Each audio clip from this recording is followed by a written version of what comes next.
our last topic, we saw that we want to help our physical and spiritual children learn to develop fellowship with the Lord and not just have knowledge of God.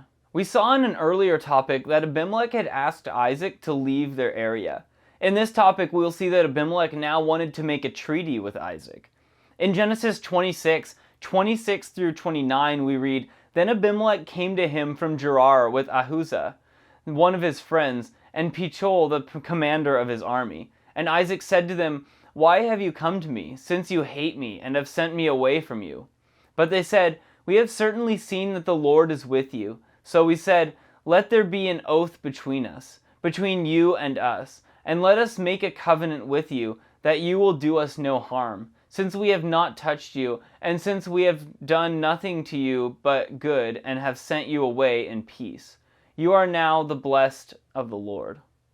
Abimelech and his people had sent away Isaac from their land because they saw that the Lord was blessing him.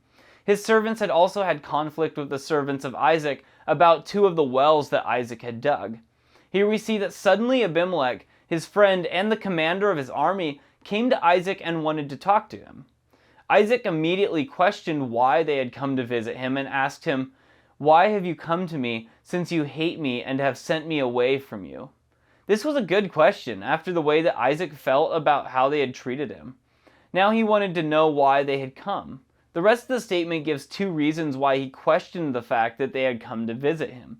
He felt Abimelech and his people had shown by the way that they had treated him and his servants that they hated Isaac. Here we see that our actions speak much louder than our words. Abimelech and the Philistines showed that they were so envious of the blessing of Isaac that it caused them to show hate by their actions, especially as they took the two wells that the servants of Isaac had dug that had been originally dug by Abraham. Second, they had shown that their envy had turned to hate by the fact that they had sent Isaac away from their region and told him he could not live in the area. As a result, Isaac had a reason to ask those men why they had come to visit him.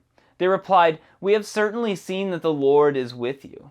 Isaac could have fought for the first two wells he had dug. Instead, Isaac had allowed the servants of Abimelech to take those wells.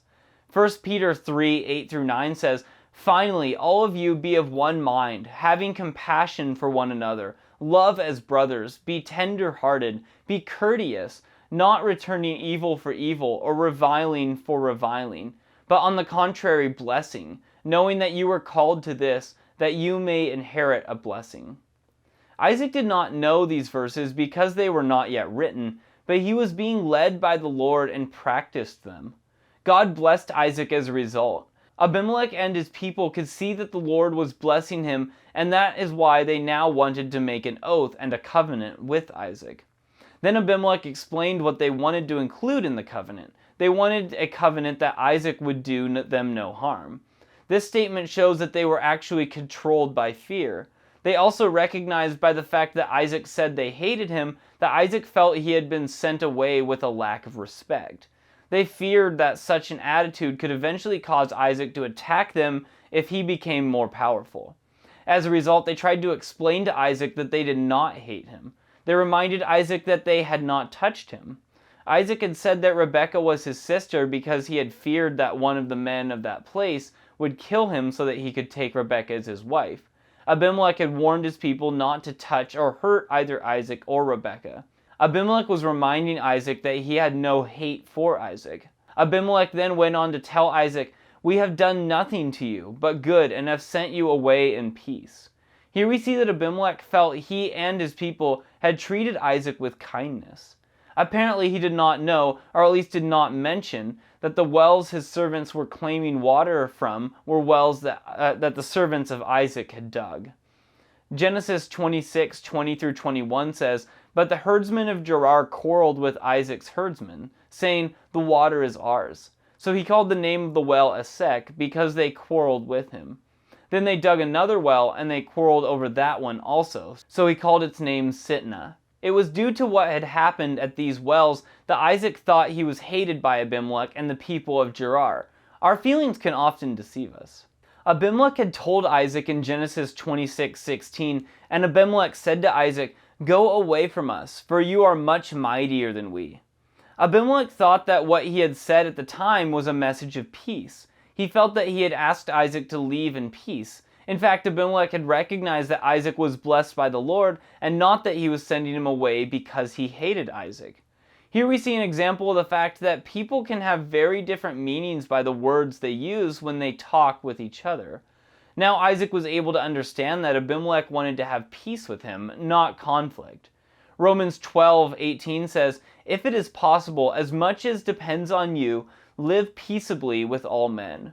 That was what both men wanted, and now they understood that was also the desire of the other person.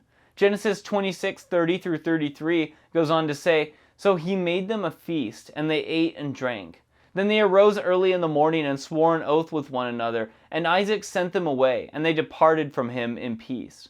It came to pass the same day that Isaac's servants came and told him about the well which they had dug, and said to him, 'We have found water.' So he called it Sheba.